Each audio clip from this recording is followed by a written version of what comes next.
The same is true with our mindfulness practice and our idea of ourselves. What we're doing is a reconciliation between our observer, our Buddha nature, and the puppet and the little dancing monkey. Maybe you've heard the term monkey mind. I like to think of the puppet of myself as a monkey because that's how it is. It's always bouncing around, getting excited. So when the monkey starts to get real existential, right, and say something like, I am angry. That's a really big statement, right? That statement is a hair's breadth away from saying, I am anger. There's a lot of judgment already in that statement. There's a lot of confirmation bias, right? The I am angry statement is really, if you tease it out, is saying the things that are happening right now are producing anger inside of me, and I agree with that.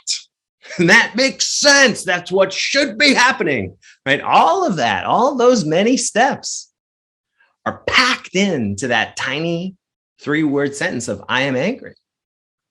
This is the small self, the identity, trying to operate existentially, right? From the place of I am. But that's the job of the observer. That's the job of the big self. And so we help the small self by changing our language, by reframing I am angry to I am experiencing a moment of anger. I am experiencing a moment of anger.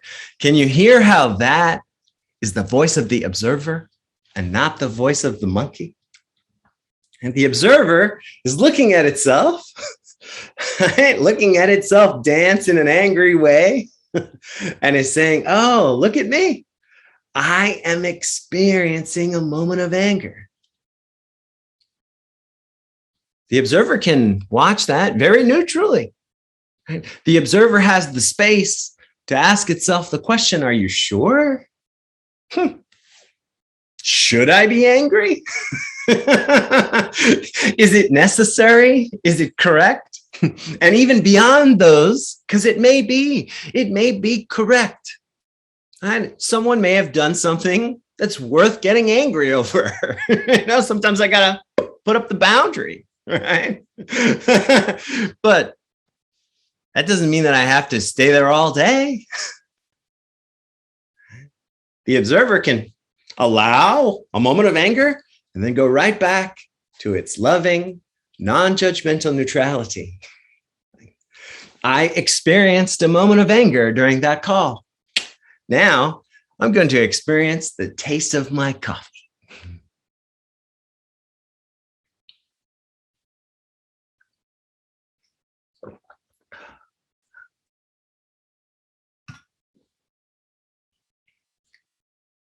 The difference between those two framings